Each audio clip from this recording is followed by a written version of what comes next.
The overhead arrays of spotlights inside the Ed Sullivan Theater ignited all at once, fusing into a blinding corona that rippled down upon lacquered floorboards, gleaming desk surfaces, and a wraparound backdrop of Manhattan's nighttime skyline. The Late Show band hit its last cymbal smash, and the crowd's uproar thickened into a braided roar. Half-exhilarated cheers, half-mischievous boos, like two rival pep sections thrust unexpectedly into the same bleachers. Out from the wings strode John Neely Kennedy, senior United States Senator from the bayous of Louisiana, the corners of his mouth tucked into a genial crescent, as if he were stepping onto a county fair stage to auction a prize hog rather than entering the cultural arena of late-night television. His navy suit, classic two-button, single-vent, looked freshly pressed but unflashy, a practical garment that announced, "I clean up, but I'm still your neighbor."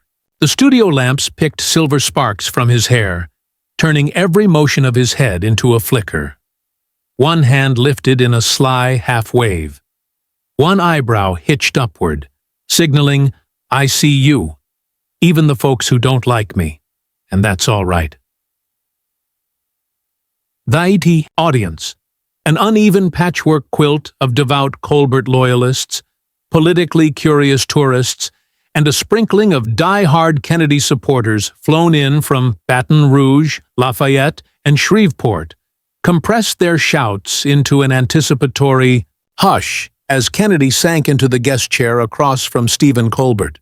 Colbert hinged forward, index finger nudging his glasses toward the bridge of his nose, lips curled in the sly half-grin that had punctured many a high-profile ego. In that micro-pause, you could feel the studio air tighten the way it does seconds before thunder. Everyone sensed this interview was wired for voltage. This was not the polite book tour segment at 12:45 a.m. This was a blood sport main event, live, unrehearsed, and blasted into millions of living rooms. For nearly a month, the booking team's teaser graphic, John Kennedy, the Cajun comes too, town, had circulated through social media like a lit match through dry cane fields.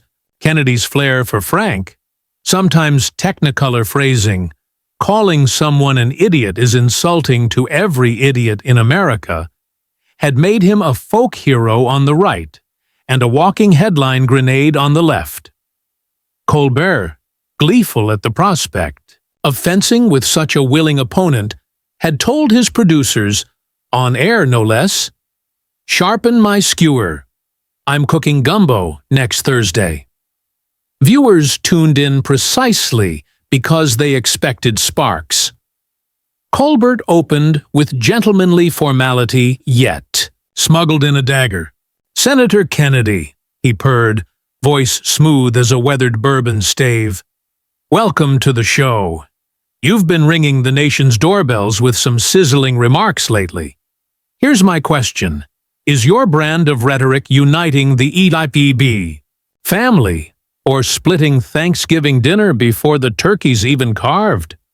Laughter whooshed across the bleachers like air sucked past broken theater doors. Kennedy didn't flinch. He reclined a notch, fingertips steepled on his lap as though evaluating a notoriously tricky chess opening. "Stephen, I surely do appreciate that warm reception," he began, his molasses slow drawl dripping across each syllable like cane syrup across a hot biscuit. "But let's set a marker. I'm not here to divide. I'm here to wake folks up. Down home, a man who sugarcoats a rattlesnake bite's gonna get somebody killed. The country's nursing snake bites, and I'm prescribing anti-venom, not cough syrup." Whoops shot up from a knot of Kennedy partisans in row D. Elsewhere, a pair of college-aged audience members clutched each other's forearms, bracing for the verbal melee. Colbert lifted an eyebrow. "Game on. Straight talk. Love that for you. But when you declare that the media's as helpful as a screen door on a submarine, you're not just diagnosing illness. You're punching the medic. You hold public office, not the mic at open mic night. Don't you worry, you're undermining the institution that keeps people, including your voters, informed?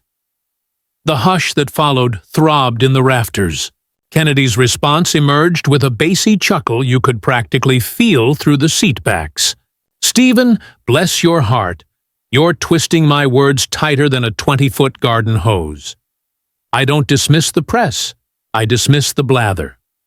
Folks in St. Francisville or Plaquemine can smell sanctimony before the anchor finishes hairspraying.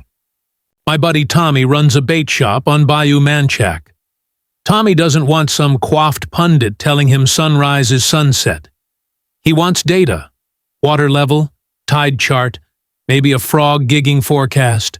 When I swat at journalism gone preachy, I'm standing up for Tommy and the millions of Tommies who'd prefer facts to opera. That answer detonated on the studio floor. Cheers and jeers collided mid-air, forming a single raw noise that rattled. Coffee mugs on control room tables behind the glass. A woman in the second row hollered, "Preach it, Senator!" Even while a man 2 seats away shouted, "Sit down!" Colbert slapped his desk once. A single rifle shot rapport. All right, prophet of bait shops, let's get granular. You've endorsed narrowing which outlets receive national security briefings under the banner of Weed Out Fake News. To me, that smells like narrative control. How does that not equal muzzling voices you dislike? Gasps, then applause, from the blue state contingent.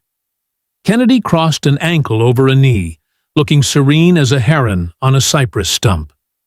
Stephen, you're decorating me with dictator medals I never earned, and that hound won't hunt. I cherish the First Amendment, but liberty doesn't mean carte blanche to preach fiction.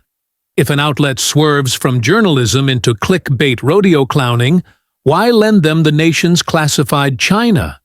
Bring your A-game, or stay home and blog about UFOs.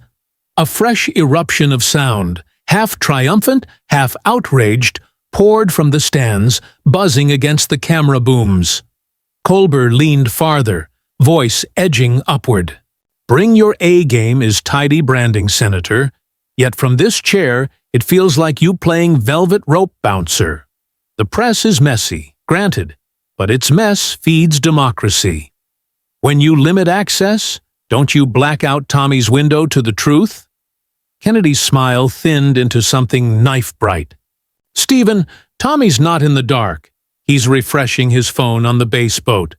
The old era where 5 newsrooms picked America's bedtime story is sinking like the Titanic's sister ship. People communing in diners, Twitter feeds, and farm supply parking lots already trade info faster than Walter Cronkite ever read a teleprompter. We're not dimming lights. We're handing out flashlights. Again the cheers, again the boos. The entire theater shimmered with static. Colbert's eyes narrowed, reflecting the overhead spots. Handing out flashlights. Catchy. Yet, when you paint the press with one sloppy roller, you smear an entire pillar of the Republic. That hands you, John Kennedy, gargantuan power to bless or excommunicate truth. A bit heavy for one Cajun gentleman, no? Kennedy allowed the edges of his grin to harden. Stephen, you keep fitting me for a crown, and I keep telling you it's the wrong hat size. Cornerstones crack if rain seeps in. I'm patching the mortar. Folks don't want lectures. They want listening. That's my job description. The volley of applause from Kennedy's corner boomed. The retaliatory boos from Colbert's faithful matched it, decibel for decibel. The chatter became a pressure wave. Colbert, unshaken, shifted to a fresh card. Let's pivot to how you listen. You sling tweets, posts, on X like frisbees at a 4th of July cookout, each engineered for maximum fire. Some critics say you've gamified governance. Is that public service or culture war coliseum sport? Kennedy's laugh rolled again. I'm no influencer living for likes, Stephen. X is today's town square. Would I rather sip sweet tea on the porch than peck on a phone? You bet the redfish run. But you gotta meet folks on their turf. That's real. A chorus of "Keep it real" rocketed from the balcony as eye rolls spiraled below. Colbert pressed, "Meeting them's great, but you're captain of all constituents. Shouldn't your posts build bridges, not widen cracks?" Kennedy's drawl slowed to the cadence of a courthouse closing argument. "Stephen, bridges need sturdy pilings. Before we swap campfire songs, let's shore up the pylons sinking in mud. I fight for voices muted by megaphones blaring from glossy news towers. Bridge work begins by shutting off feedback squeal." The walls seemed to plane shift under the sonic collision of support and dissent. Colbert exhaled, eyes sharpening. "Words. Ignite Tinder, Senator. When you kneecap the press and goad your digital fan base, you're handing certain Americans a bullhorn while duct taping others. Explain how that squares with a shot for everybody." Kennedy leaned forward until only inches separated his nose from Colbert's desk mic. "I'm forging an America where truth's not buried under spin. You call that favoritism, I call it flashlight distribution, and I'll hand batteries to anyone who asks." A molten clangor filled the theater. Stagehands exchanged wide-eyed stares. Cameras rolled in closer. Neither man blinked. The duel had several rounds yet to go.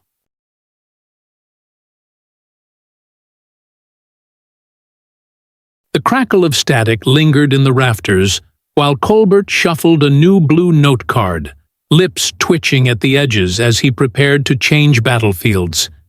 His palm smoothed the desk, fingertips drumming in a metronome that matched the restless tapping of shoes in the audience. When he spoke again, his tone carried the clipped authority of a commanding officer laying out coordinates before a strike. "Senator," he said, voice sliding into a register just above a whisper. "You call yourself a straight shooter fighting for kitchen-table America.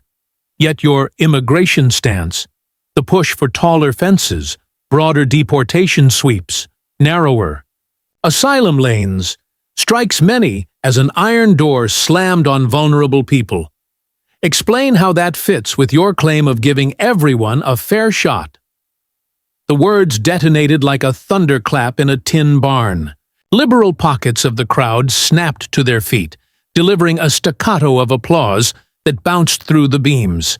Conservative clusters replied with a fusillade of boos, as though both groups were firing muskets across a foggy field.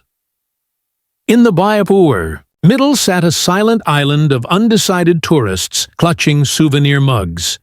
Kennedy's expression barely changed, but the hush that settled over him felt like the gathering of wind before a bayou squall.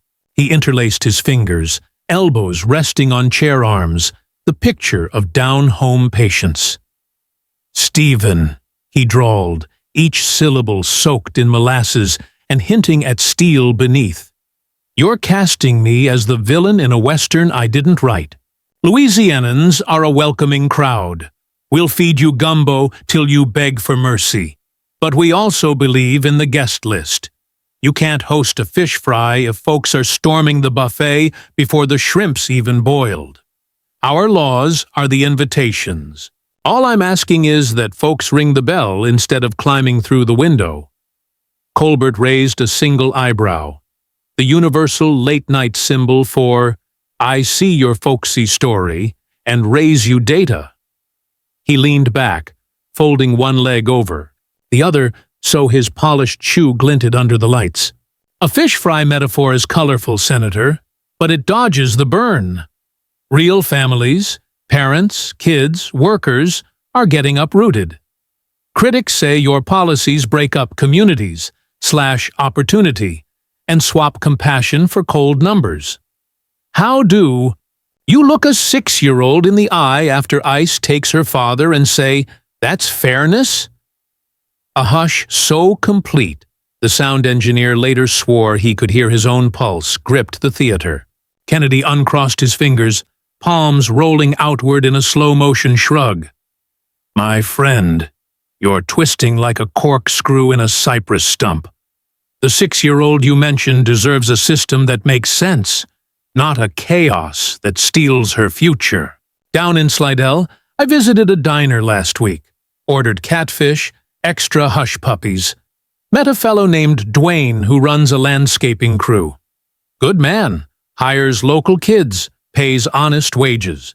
Dwayne told me off-the-books labor undercuts his bids, slices paychecks, even costs him contracts. He's not hard-hearted. He just wants a fair field.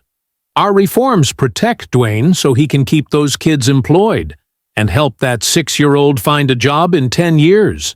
The reverberation that followed was half exultant, whoop, half furious hiss, and all energy.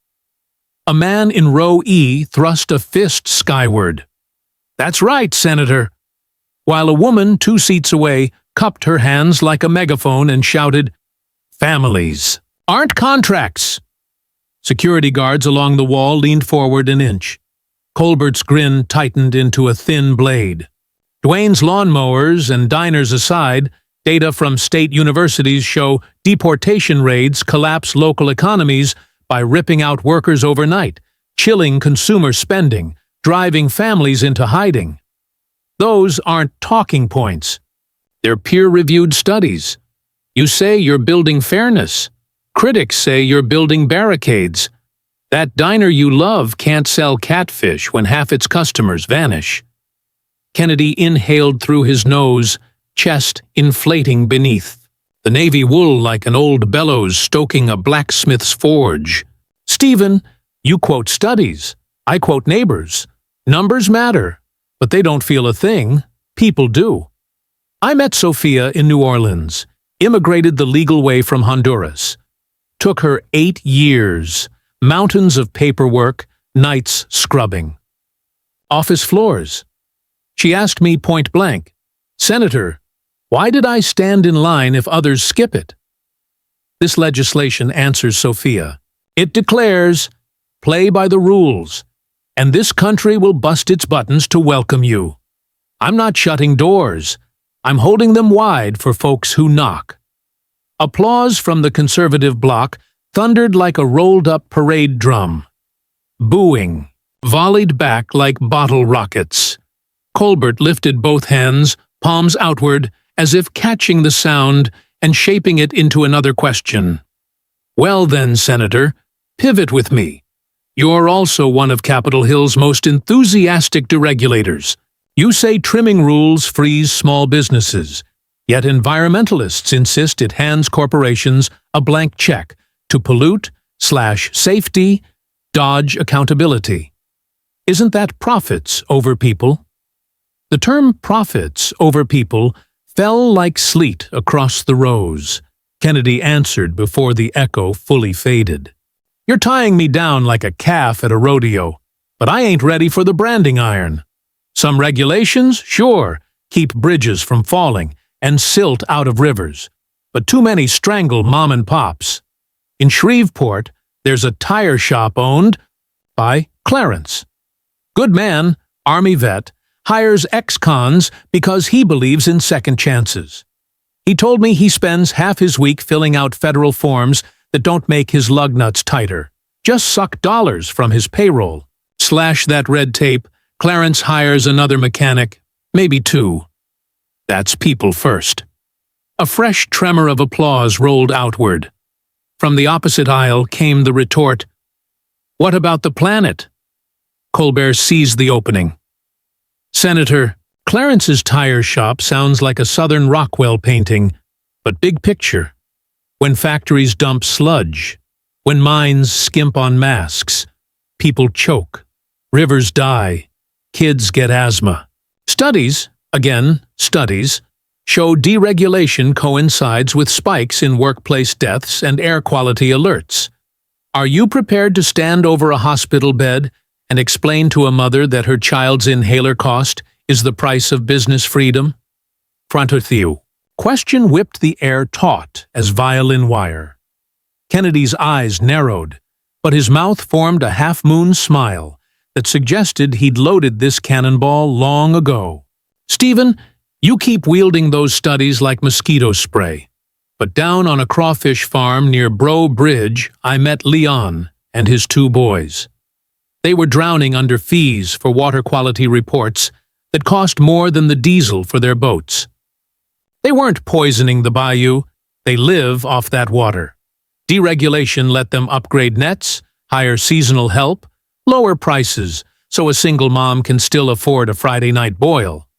That's not profits over people, that's people feeding people." The roar that followed felt like standing yards from a train.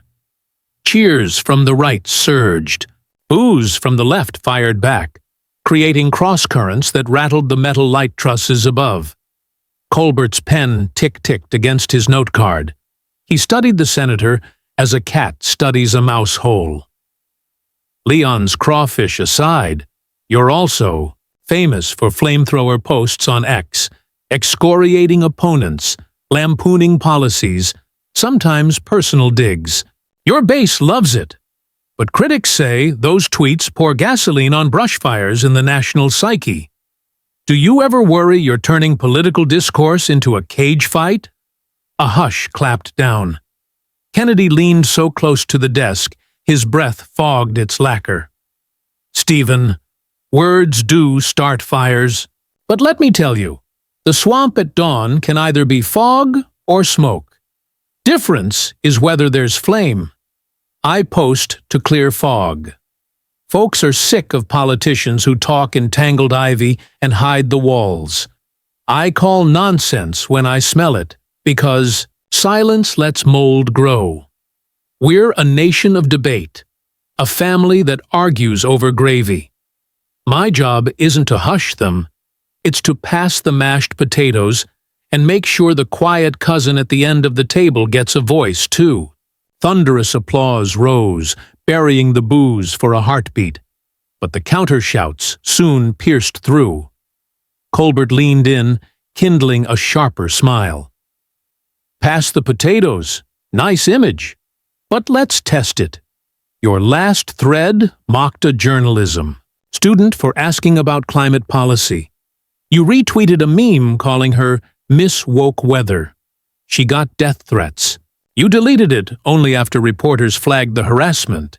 Is that clearing fog or burning down the barn?" Kennedy's grin evaporated, replaced by a look of solemn calculation. "I pull no punches when it's about public record. That's students. Original question misquoted my bill by 3 sections. But threats? I denounce them full stop. I took the tweet down because I won't let knuckleheads weaponize my words. Yet here's the rub, Stephen. The threats existed before my deletion. The rage machine is bigger than any one senator. The cure isn't gagging me, it's teaching folks digital manners. You wield a platform, too. Ever think about the pile-ons your jokes spark?" The audience erupted again. Cheers, boos, scattered whistles as someone shouted, "Answer that, Colbert!" The host's eyes flashed, but his face remained calm. "I'm a comedian, Senator, not a legislator." Kennedy fired back. "Yet people still listen. Words still land. Intent doesn't cancel impact." Colbert opened his palms in surrender pose, though his smile warned of another volley. "Fine. Intent. Impact. Let's pivot to the next generation, the ones drowning in student debt and renter hell. They look at your votes. Deregulation, fossil fuel tax breaks, tight immigration, social media smackdowns, and they see a politician stuck in yesterday while tomorrow melts. How do you win their trust? The cocktail of cheers and jeers popped. Again, Kennedy inhaled, breath rattling his lapel mic. Young folks want three things.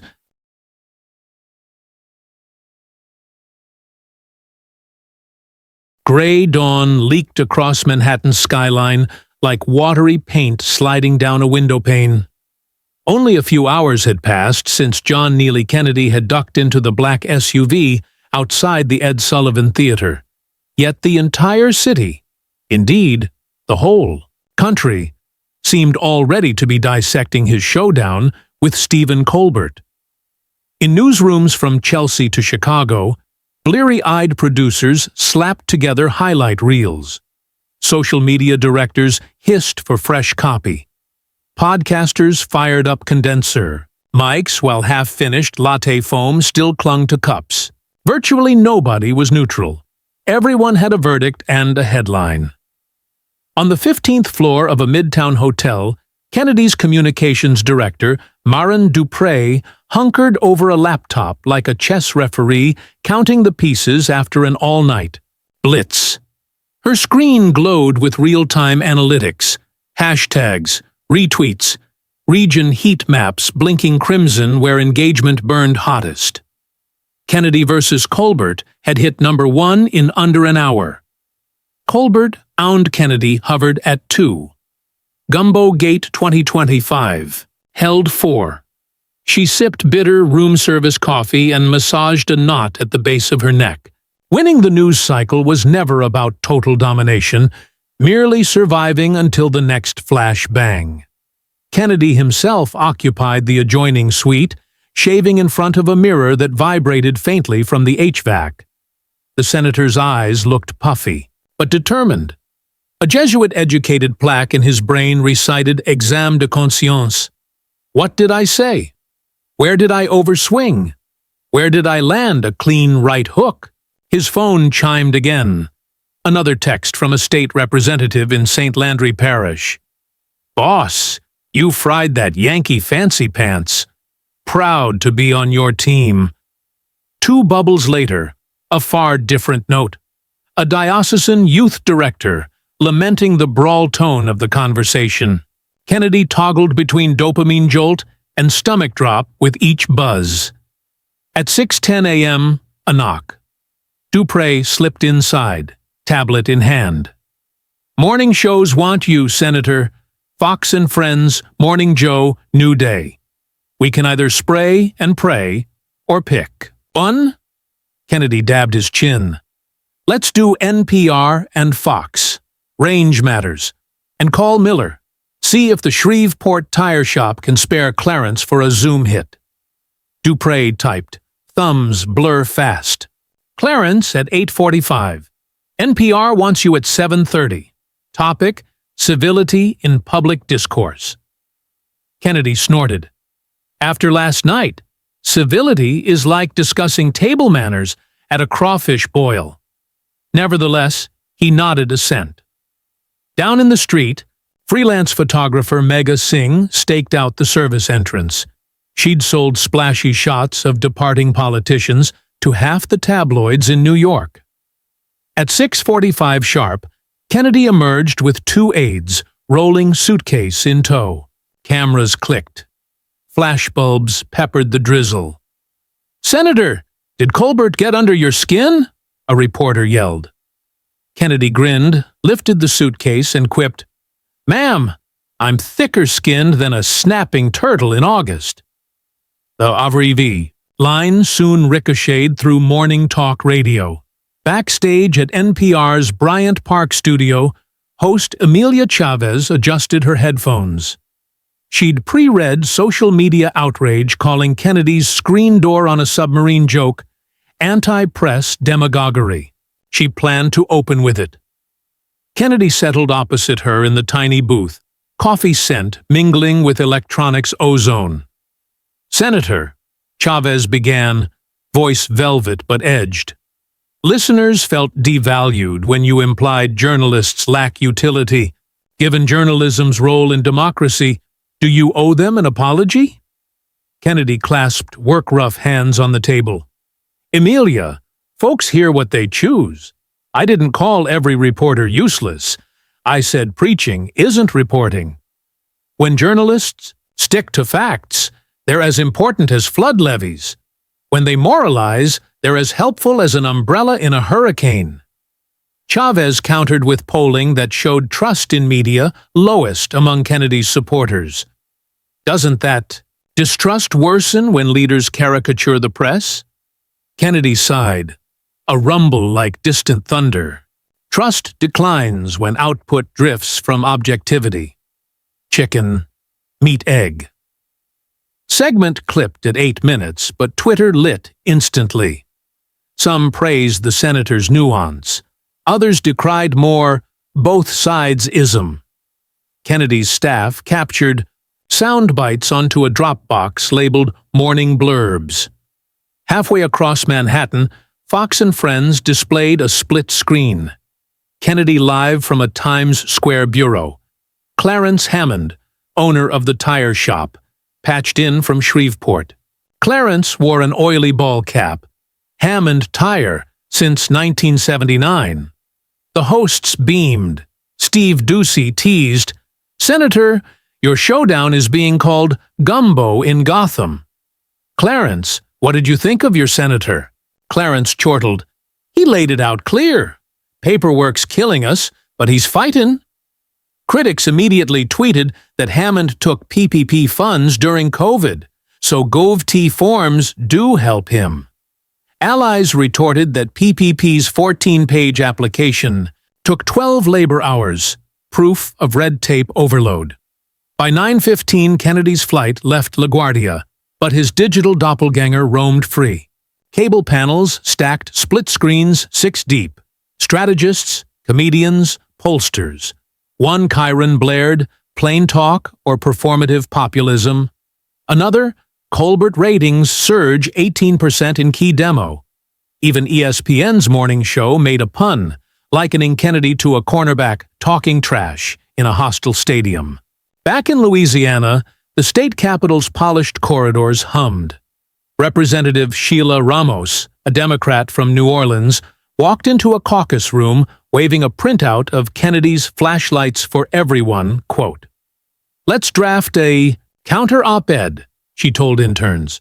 "Frame his flashlight as a blowtorch." Meanwhile, GOP Majority Leader Rex Boudreaux fielded donors who insisted Kennedy had won the culture war in under 10 minutes. Boudreaux updated a fundraising email. "Help Senator Kennedy keep the lights on for Tommy's bait shop. Chip in $25 today." Within an hour, the link registered 10,000 clicks. In Washington, Senate Minority Leader Carmen Choi scanned a transcript while treadmill walking. Kennedy's lines about 5 newsrooms deciding America's story resonated with her Rust Belt constituents, even though Kennedy had undercut her immigration compromise last session. She texted an aide, "Book me on CNN with same messaging, minus the Cajun drawl." Mid-flight, Kennedy paged through briefing docs.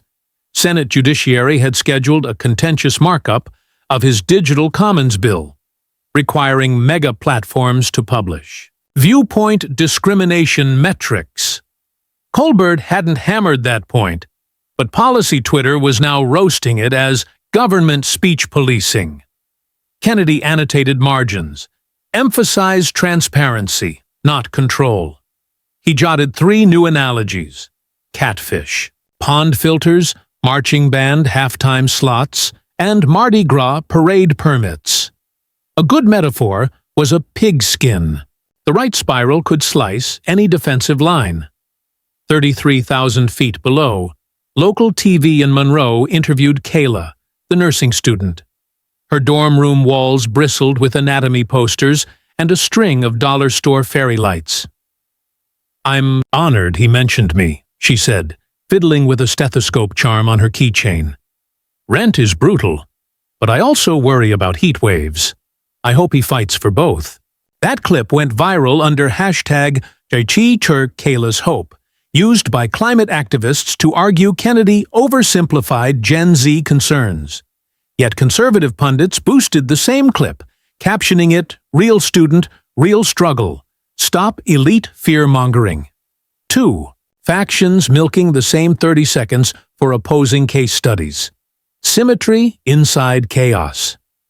By noon Eastern, Colbert's official YouTube channel released a 10-minute supercut titled Spiciest Moments: Kennedy versus Colbert. Within an hour, it logged a million views, half the comment thread hearts, half pitchforks. One user wrote, "I hate his politics, but dang, the man's quick." Another replied, "Quick is easy when you're selling snake oil." Late afternoon, back in D.C., Kennedy headed straight from Reagan National to his Russell Senate office. Building Suite. Staff had stapled a towering press packet, printouts of think pieces already hitting the wires, Politico praising his media judo, The Atlantic warning of the polished rise of soft-spoken illiberalism, National Review dubbing him the GOP's late-night gladiator. He tossed the stack onto a credenza and stared out the window where humidity blurred the Capitol dome. "All that noise," he muttered, "and potholes in Madison Parish still ain't fixed." Dupre, lugging a laptop bag, cleared her throat. "We've got CNN town hall invites. Also, Chair of Judiciary wants a preview of tomorrow's statement." Kennedy rotated, shoulders stiff. "Tell him he'll get the statement when I finish writing it. And pencil Kayla as a guest witness for workforce hearing next month, assuming she wants the spotlight." Elsewhere on Capitol Hill, Senator Pablo Narvaez scrolled Kennedy's highlight reel between corridor votes. Narvaez, a Democrat from Arizona, served on Judiciary too, and considered himself a rhetorical swordsman. He phoned his comms chief. "Find every clip where Kennedy hypes small towns. Then pull census data showing his parish poverty rates. I want receipts when we spar tomorrow." The communications chief replied, "Already have a thread scheduled. Shutter flashlight fails." Next morning's judiciary session cracked open like a shotgun. Cameras lined the marble walls, ready for part 2 of the saga. No Colbert cameras this time, just C-SPAN and a dozen streaming apps. The Digital Commons bill file sat thick on desks. Kennedy took his seat, mug emblazoned world's okayest Cajun steaming chicory coffee. Chairman Wilbur Applewhite banged the gavel. "We're here to debate S3914. Kennedy's opening remarks were scheduled 4th, but tension escalated early when Narvaez jumped cue with a procedural motion. "Before we legitimize this bill," Narvaez said, voice silky but barbed, "let's revisit the senator's explicit statement that 5 newsrooms decided America's bedtime story. Sounds to me like a pretext to muzzle a free press." The next morning's skies in Washington were washed clean by the overnight storm. Sunlight cut through cloud remnants, throwing golden beams across the dome of the Capitol.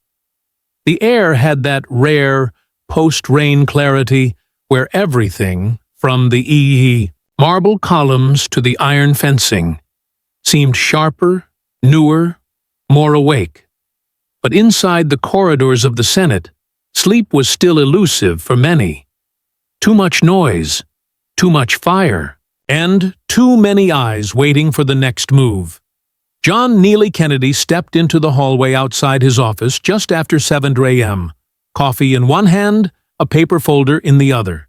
He nodded at a janitor, paused to thank the Capitol police officer by the elevator, and descended 2 floors to room 248, where staffers from the bipartisan working group on the Digital Commons bill had been assembling for nearly 30 minutes. His arrival wasn't dramatic, but his presence pulled every chair slightly more upright. Across from him sat Senator Carmen Choi of Illinois, sharp-eyed and businesslike. A moderate Democrat, she had been quietly negotiating an alternative to Kennedy's bill with her own language. Less confrontation, more sunlight clauses. She didn't smile as he entered, but she didn't scowl either. That was progress. "Senator Kennedy," she began, flipping a tabbed page, "we agree on transparency, But your framing, kick out the bias or stay home, makes this a culture war, not a governance bill. That's poison for centrists. Kennedy didn't blink. Carmen, I get that. But framing is what keeps voters from tossing a bill in the trash before reading page 2. You soften the intro, fine. But don't neuter the backbone. This thing's gotta bark at least once. Choi glanced toward her policy director, who was already rewriting line 6 of the summary memo. Bark once, she repeated, almost smiling. Behind them, Marin Dupré handed out updated polling memos showing that 62% of voters, across both parties, supported requiring tech platforms to disclose shadow banning, keyword suppression, and algorithm manipulation. The public's ahead of the chamber on this, Dupré noted. We sell it like digital food labeling. People want to know what they're consuming. By 9:00 a.m., 2 more senators, one from Pennsylvania, the other from Nevada, joined the working group, nodding slowly as revisions were shared. If these senators stayed on board, the bill could move out of committee with bipartisan weight, a near miracle in the current climate. Still, no one forgot the forces lurking outside the chamber. Over on cable news, primetime anchors had already begun sharpening their axes. Tucker Bailey on the right called it the Kennedy Compromise, selling out the grassroots to please Silicon Valley. Over on the left, Nina Oswalt on MSNBC now said, let's not pretend a flashlight salesman suddenly became a reformer. This bill's just lipstick on censorship. But Kennedy was not swayed by punditry. Not when he had a fresh string of messages in his inbox from small-town librarians, church deacons, and even high school seniors writing papers on the First Amendment. One from Ethan, the welding student in Lake Charles, read, Senator, don't let them water this down. Even shop kids like me want fairness online. Thanks for speaking up. He read it twice, tucked it in his blazer. The momentum was building. That afternoon, the Senate floor was full, not because of an urgent vote, but because the chamber knew something rare was about to happen. A major bill, touching both tech and speech, was coming up, not with shouting and shutdowns, but quiet, improbable, consensus. That kind of progress drew attention like blood in water. Kennedy stepped up to the lectern. Mr. President, he began, addressing the presiding officer, this country's got 100 flavors of truth flying around faster than a cat in a clothes dryer. Folks don't want censorship, but they do want clarity. When a post disappears, they want to know why. When a voice is throttled, they want to see the lever. This bill don't write rules for the press. It shines light on the Rebbe feed. Filters already being used. He paused. Murmurs rippled. He continued. I've been called a redneck, a relic, and most recently, a flashlight salesman. That's fine. I'll sell flashlights. But only if they work. And this bill gives Americans a switch they can flip, so they know when something's dark, because it's meant to be, or because someone turned off the bulb. C-SPAN cut away to Senator Choi, nodding beside her staff. On social media, Kennedy's soundbite went viral within 10 minutes. The phrase, flashlights that work, began trending. Reporters caught the tension. This wasn't a win for one party. It was a win for clarity. For once, even progressives who disagreed admitted that the floor speech had struck a chord. At 4:10 p.m., the Judiciary Committee voted 11-9 to move the bill forward. 5 Democrats, breaking ranks to support it. A stunned silence hovered for 2 seconds. Then staffers scribbled furiously. Phones rang. Push notifications exploded. The vote wasn't just a step. It was a rupture in the usual trench warfare of the Hill. By early evening, Kennedy's office looked like a campaign headquarters. Volunteers answered phones. Aides drafted press releases. Clarence's tire shop posted a selfie on Facebook with a caption, "Senator got us this far." Next up, Pothole Relief Fund? And in Monroe, Kayla accepted an official invitation to testify before the next subcommittee on workforce access. She'd wear her best blazer, maybe borrow heels. For now, she texted a friend, "Just don't let them make me a mascot." That night, on Colbert's show, the host devoted 2 full minutes to the bill's passage. "Ladies and gentlemen," he said, "it turns out that if you shout enough about crawfish and flashlights, sometimes people actually listen." The audience roared, but this time, the applause felt less mocking and more marveling. Even Colbert had to admit something had shifted. Meanwhile, on X, the landscape continued to burn and bloom at once. One post read, "Kennedy's playing 4D chess." Another replied, "He's still playing checkers, just louder than everyone else." But buried in the noise was a quieter truth. Someone, somehow, had navigated a bitterly divided era and found movement. Not unity, but motion. On Friday morning, Kennedy returned to Louisiana. The flight touched down in Baton Rouge, just as the morning light turned the levee gold. A dozen reporters waited at the terminal exit. His staff had prepped for it, but he didn't pause. He walked past the cameras, stopping only once to wave to a disabled vet in a U.S. Army ball cap holding a cardboard sign that read, "Glad someone still listens to us." Kennedy nodded, hand on his heart. Outside, the scent of swamp water mixed with the first blooms of June. Cicadas buzzed in the trees. It was home.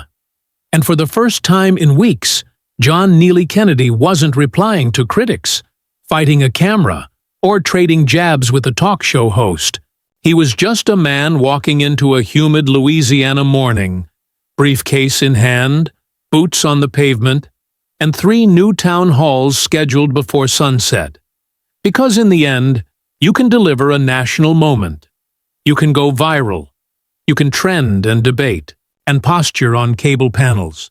But the real work, roads, jobs, votes, trust, wasn't in the arena.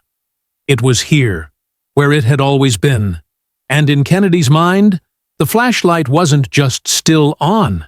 It was shining brighter than ever. The sun had begun to dip over the cane fields outside Lafayette by the time Kennedy stepped onto the makeshift stage behind a local American Legion hall. His town hall that evening wasn't flashy. No lights, no cameras, no podiums with polished brass. But every folding chair was filled. Farmers, teachers, truck drivers, welders, and even a few skeptical college kids from LSU had come out, more curious than partisan. Kennedy tapped the mic. It squeaked once, then settled. He looked out at the crowd, his hands folded in front of him like a preacher who'd just stepped into the pulpit. "Folks," he began, his voice slower now, more intimate than anything he'd said on Colbert's stage. "I've spent the last week answering questions from D.C. to New York about a flashlight." Laughter rippled through the crowd, small and knowing. "But let me tell you something. I didn't carry that flashlight to shine it in anyone's eyes. I carried it to light the floor in front of folks who've been tripping in the dark for too long." He paused. "I don't claim to be a hero. I ain't no angel. But I'll be damned if I don't keep fighting for the man who gets up before sunrise to fix transmissions, or the woman who works 3 jobs so her kids can study in peace." Applause followed, not thunderous, but sincere. People leaned in, some standing along the back wall. Over the next hour, Kennedy answered every question, from gas prices to veteran services to school curriculum battles. He didn't always give the answer people wanted, but he didn't dodge either. When a young woman asked whether he thought his viral TV moment actually changed anything, Kennedy looked her square in the eye. "I don't know if it changed, "The world," he said, "but maybe it changed a conversation or two. Maybe it reminded people that yelling ain't the same as speaking, and applause don't mean truth. We got to get back to listening, not to win, but to learn." That line landed hard. Even those who'd come ready to roll their eyes looked down at their hands, reflecting. A few hours later, the town hall let out. Kennedy lingered, shaking hands, posing for photos, scribbling notes on envelopes handed to him with ideas and complaints. He took them all seriously. Outside, the sun had set. Crickets took up their usual post-show chorus. He stood in the gravel, lot beside his car, sleeves rolled up, eyes scanning the sky. Maran Dupre approached, phone in hand. "D.C. wants to schedule a sit-down with the White House press team," she said. "Looks like your bipartisan bill may actually move." Kennedy nodded slowly, taking in the news without reaction. "And," she added, "Colbert's team sent a message. They said, 'Whenever you want a rematch, the stage is open.'" He let out a low chuckle. "Tell him I'm game." He said, "But next time, I bring the crawfish." Back in Washington the next week, the headlines had begun to shift.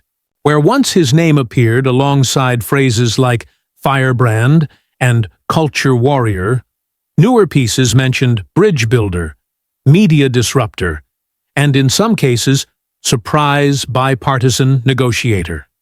Some of it was spin, Kennedy knew, but some of it felt real.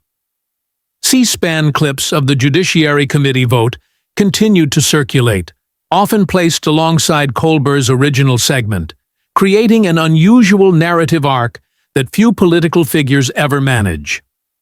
A public roasting, followed by real policy progress. Kennedy wasn't trying to become a symbol. He didn't care for sainthood or virality. What he did care about was what came next, whether the words exchanged under studio lights could ripple outward and materialize into concrete changes for people whose names would never trend. And the funny thing was, they were. In Breaux Bridge, Leon's crawfish farm landed a local agriculture grant thanks to the paperwork reforms embedded in the committee's broader tech transparency initiative. With new nets, Leon hired 2 more workers, one a single, dad fresh out of job training. In Monroe, Kayla delivered her subcommittee testimony with steady voice and clear passion, speaking not as a partisan, but as a working-class student with dreams. Her words made it into the Washington Post, and several senators privately said it reminded them why they ran for office in the first place. In Lake Charles, Ethan enrolled in his welding apprenticeship. When asked about the politics behind his mention on national television, he just shrugged. "I just want to work," he said. "But if they're listening now, cool." The story even reached Clarence's tire shop in Shreveport, where a national small business group asked to feature him in a campaign about red tape reform. He agreed, on one condition, that the spot be filmed right in his shop, with grease stains on the floor and all. "That's what real looks like," he said, but the most surprising effect wasn't policy or press, it was tone. Senators who hadn't spoken to one another in months, some not even making eye contact in elevators, began swapping nods again. A few even joined Kennedy and Choi's second working group, this time addressing digital privacy standards. Progress was slow. Compromises were painful. But the flashlight, metaphor or not, had done its work. And that, perhaps, was the most radical thing of all. Back in Louisiana, months later, Kennedy stood in a high school gymnasium in St. Martin Parish, giving a talk to seniors about civic responsibility. His voice, weathered from decades of courtroom and Senate floor oration, carried a gentler resonance that day. "Y'all are going to inherit a country with frayed threads. But threads can be stitched. Don't let loud mouths tell you it's all torn beyond repair.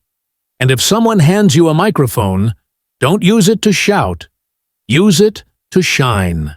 A pause. Even if all you've got is a flashlight, you'd be amazed what you can reveal. He stepped back. No applause, just a long silence.